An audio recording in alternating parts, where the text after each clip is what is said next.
أعوذ بالله السميع العليم من الشيطان اللعين الرجيم. بسم الله الرحمن الرحيم.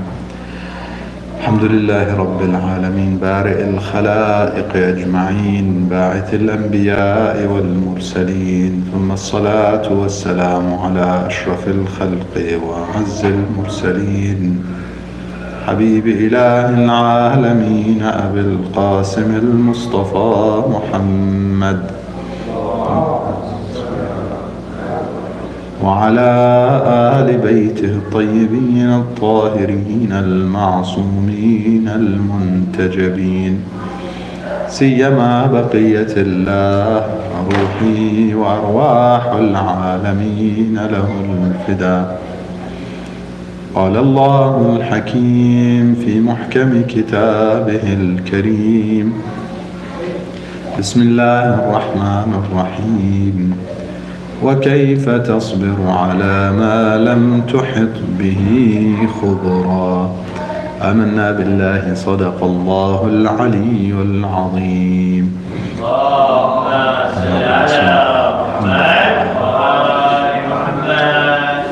مؤمنين مؤمنات, brothers and sisters, السلام عليكم ورحمة الله وبركاته.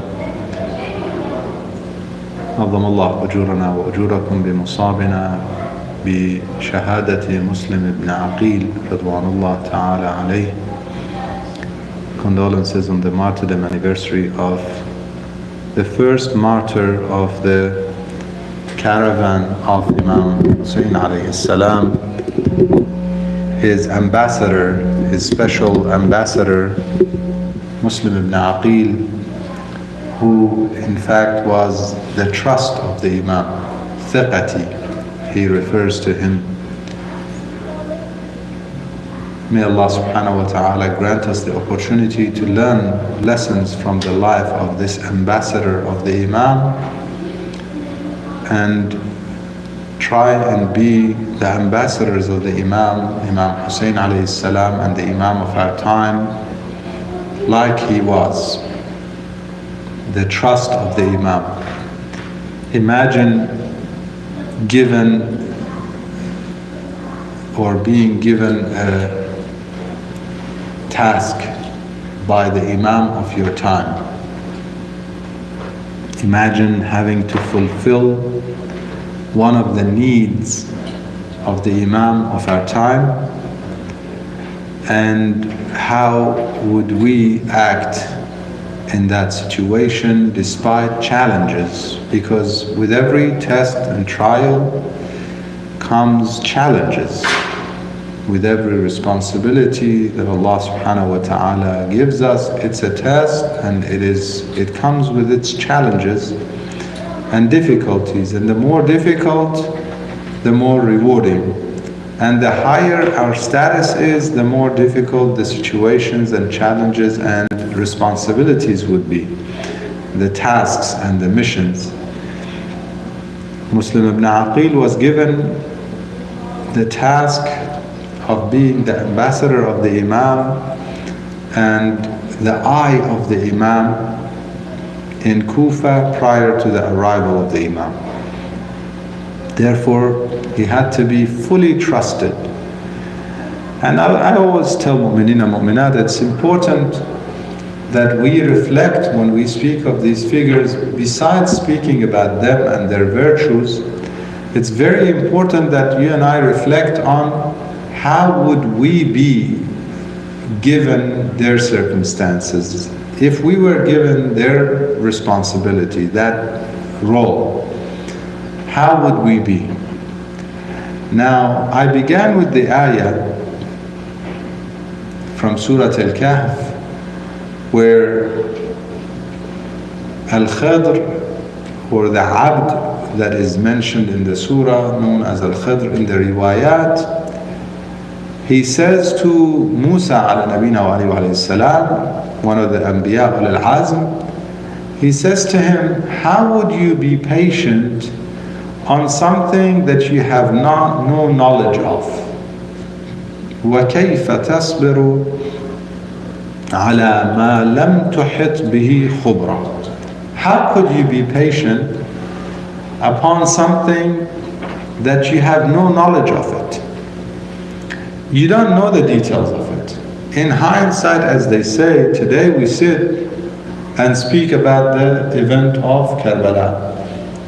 If you ask somebody amongst the people sitting here or any of the majalis that are, inshallah, we will have the opportunity to sit in the majalis of Muharram, any of those who attend the majalis, you ask them, if you were in Karbala, what would you do? The immediate response would be, of course I'd be with Imam Hussein alayhi salam.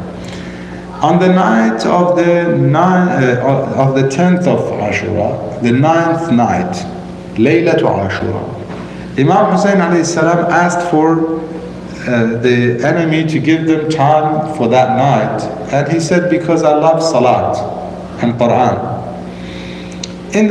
During that night, one of the things the Imam did, many of you are familiar with it, he said to his companions, and including some of his family members, that the enemy is here for me. They're not here for any of you. And therefore, take advantage of the darkness of the night and go. Find yourself an escape route and go. These people are only here for me. If they get me, they will not go after any of you. Every one of those who was there, according to most narrations, although some suggest otherwise, but the ones who eventually were martyred on the day of Ashura, at least, we know of those for sure, they stood and responded to the Imam salawatullah wa salamu alayhi with the strongest responses. Every one of them stood and said, Ya ibn Rasulullah, how could we leave you alone? How could we not die and try and save your life to the best of our ability? How could any of us live with the fact that we left our Imam on his own and let him fight the enemy by himself? Every one of them stood and said something along these lines. One of them in fact said, if I was to be killed and burnt and turned into ashes and my ashes thrown into the river, and that was to happen to me 70 times, I would still come back and defend you and die before you, Ibn Rasulullah. Now it's one death. How cheap is one death for your sake, O the son of the Prophet of God? This is the response of those people. Now we speak about those, and you and I might think that if I was there, I'd definitely say the same thing or something along these lines. The reality is that is not necessarily the case. That's what we should strive to be. We should try our best during our life, in our tests that we go through in life, to achieve that level of the ability to obey God despite some level of uncertainty, some level of doubt, some level of lack of knowledge. We don't know. They didn't know what's going to happen the next day. They didn't know what would the history write about them. They didn't know that they wouldn't just be killed in that part of the land and be forgotten. Rather, they would be eternalized. Every time we visit Imam Hussein, this is why we visit Imam Hussein, this is part of it, to revive the memory of him and وَعَلَى أَوْلَادِ الْحُسَيْنِ وعلى علي بن الحسين وعلى أولاد الحسين وعلى أصحاب الحسين. One of the heroes of that day was Ali al-Akbar radwanullah ta'ala alayh, who could have been an imam. This was the level of Ali al-Akbar. God decreed that it's Ali ibn al-Husayn Zayn al-Abidin, the imam after Imam Hussein alayhi salam. Yet Ali al-Akbar has such a status who receives a special salam in Ziyarat Ashura besides the rest of the shuhada. As-salamu ala al-Husayn wa ala Ali ibn al-Husayn wa ala awlad al-Husayn, the rest of the children and the companions, wa ala ashab al-Husayn. They became eternalized. Who would have known that? On that night when they were given that opportunity from Imam Hussein alayhi salam, or that chance, I wouldn't call it an opportunity, On the next day, when they had the opportunity of jihad and martyrdom, shahada, with Imam Hussein alayhi salam, in the way that they were martyred, who knew on that day what would happen and what would history write, and that Islam would be saved through their blood, through their sacrifices? At that time they didn't know.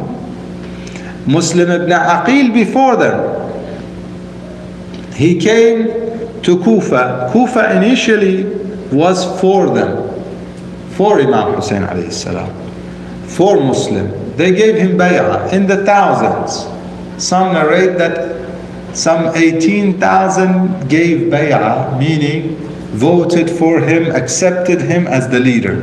That number for that time, and often it was the warriors or the people who are concerned who would come, and similar to today's world actually, people who are concerned go out and vote, yeah?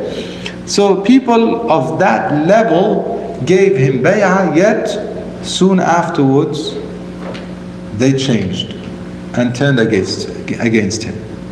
Some of them for worldly benefits, some of them fear of losing financially, family-wise, their children, themselves, their lives, and so on. Threats. The system was working with threatening and promising. False promises, obviously, as they do always, give them false promises to some and threatening some. Between threatening and promising and imprisoning, they stripped Muslim from anyone. In the end, one day he prays. By the time he finishes his jama'ah and he turns around, he had nobody with him.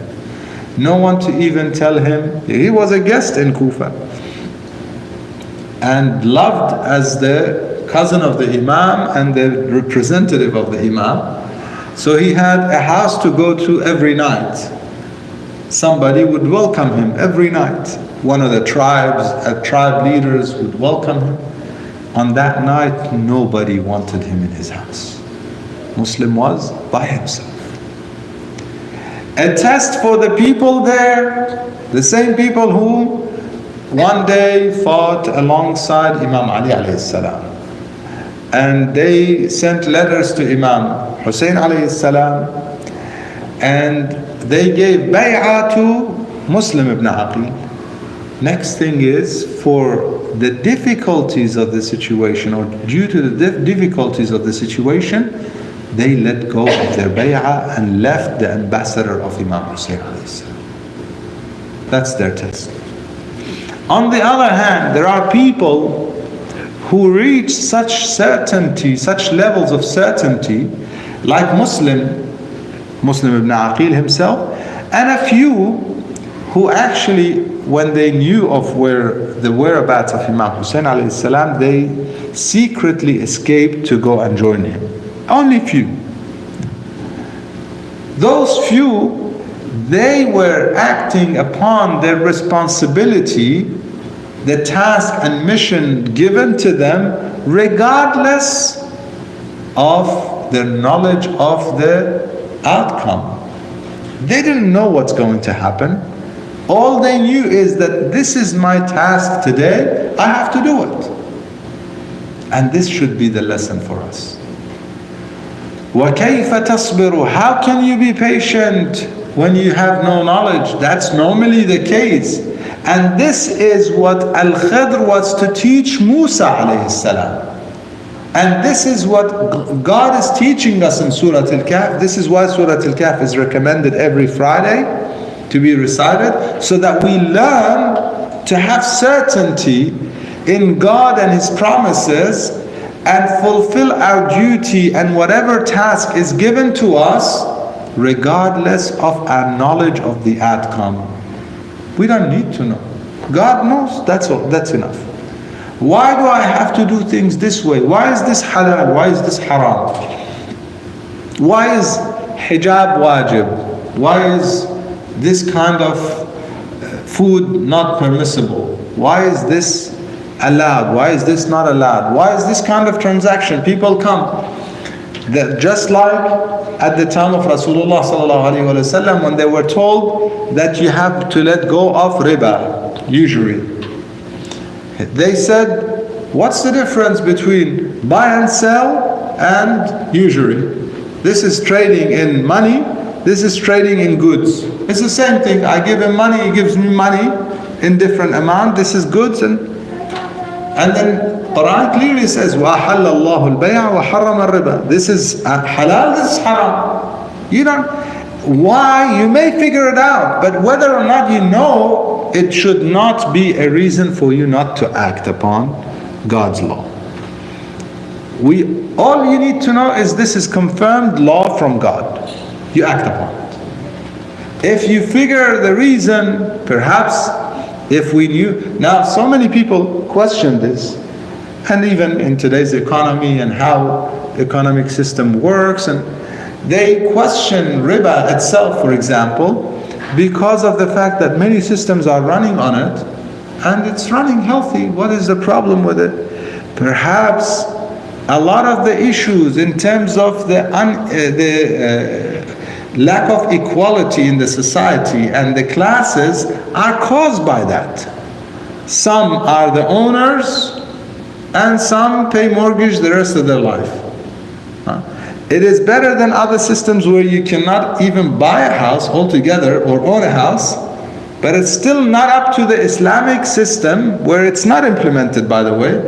I have not seen it implemented anywhere. Inshallah, it will be implemented with the Imam of the time, Ajjalallahu Ta'ala Farajahu Sharif, where, Allahumma salli ala Muhammad, where there would be no inflation because there would be no interest. Until that system comes, inshallah, we'll have to deal with the best of what we have. Nevertheless, that's not my topic. My discussion or my concern, and tonight I want us all to focus on this. When it is God's law, don't question it. Muslim knew his mission is to be there and to be the eyes of Imam Hussein alayhi salam, send the truth and everything that he sees and witnesses to the Imam. He had to give his life for that. All alone, by himself, did he surrender? No. You might say, why wouldn't he surrender? If he surrendered, they would still execute him. The difference is, one would be execution, because these people have no mercy. One would be execution in public, the news of which would reach Imam Hussein alayhi salam. So there's a war, there's a battle, and they catch him, so the news gets there. One would be a silent execution, and he wanted to make sure he warns through his martyrdom even. He made sure he stood and he fought until the last breath. He defied them. He stood and debated. They could have used that against him and against the Imam and against the whole mission if he stood in the castle and accepted to curse or accepted the cursing of Imam Ali alayhi salam that was done by the cursed Ubaydullah ibn Ziyad. If he just remained silent, but he made sure he responded. And he made sure he exposed them in public, all the way until the last minute. He turns around all alone in the masjid to start with, and he sees himself alone. He walks alone in the streets of Kufa. Eventually, he stands at the door of a lady. This lady, Taw'a, eventually welcomes him to her house. He hides there until the morning so they don't kill him at night, because that's their style. Finish at night everything. Nobody heard nothing. Nobody knows. In the morning, the battle goes on between him and the soldiers of the cursed Ibn Ziyad. They dug a ditch for him, a trick. They could not stand one-on-one on him. They dug a ditch for him, hid it with the leaves of the palm, so he fell in there. When he fell, they took his sword. He could not fight anymore. They took him to the castle. With a broken tooth, bleeding, he asked for water. Sallallahu alayk ya Aba Abdullah.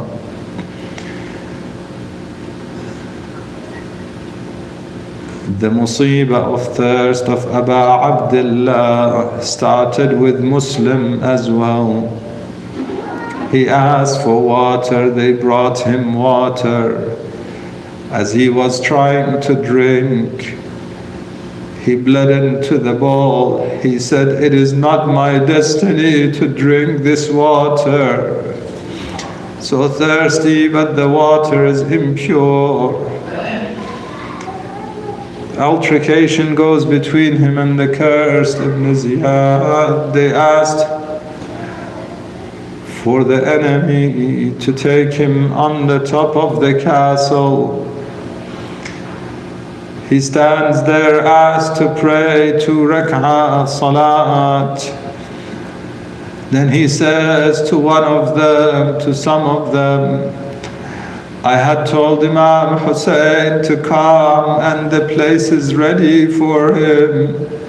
If any of you fears God, send a message, a letter to the Imam to tell him about what is happening in Kufa."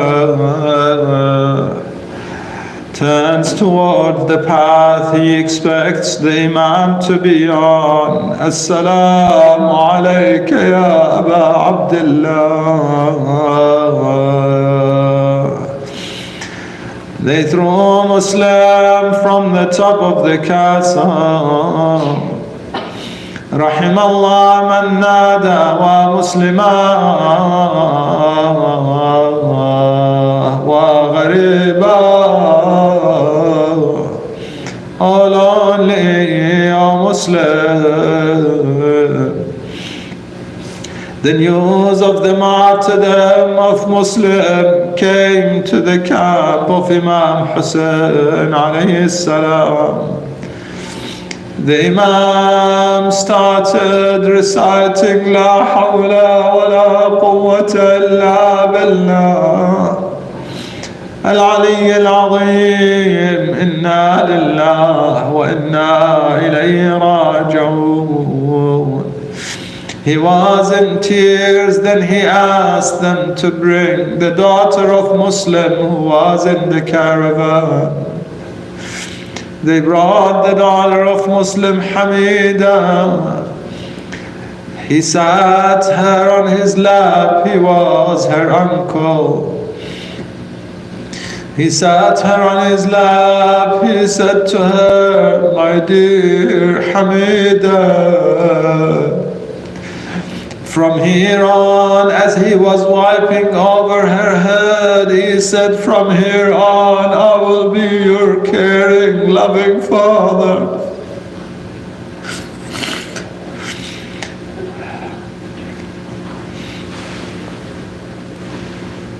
Perhaps Hamida was wondering on the day of Ashura, who should she call father from then on? لا حول ولا قوة إلا بالله العلي العظيم إنا لله وإنا إليه راجعون وسيعلم الذين ظلموا آل محمد أي منقلب ينقلبون والعاقبة للمتقين. نسألك اللهم وندعوك باسمك العظيم الأعظم الأعز الأجل الأكرم. With broken hearts, softened hearts with your tears, last moments of the day of Arafah, let us ask Allah subhanahu wa ta'ala to forgive us and forgive all the mu'mineen and mu'minat who are asking Him today, this desperately, sincerely. Ya Allah, forgive our parents, our ancestors, those who are not able to be with us, those who departed. Forgive them, Ya Allah. We ask Allah subhanahu wa ta'ala to grant all of those who are in difficulty and are unwell, sick or unwell, to grant them the quick recovery and the quick relief. Ya Allah, we ask you to make us amongst the sincere lovers and followers and those who prepare for the Imam of our time, Ajjalallah Ta'ala Farajahu Sharif, al-Musari'ina ilayhi fi qada'i hawa'ijih, those who are ready to fulfill his needs and fulfill the tasks assigned to them. We ask you, Ya Allah, to send all your blessings and mercy on our marhumeen, those who departed from our gatherings, with the rewards of what we recited, as well as the reward of Al-Fatiha ma'a salat ala Muhammad wa ali Muhammad.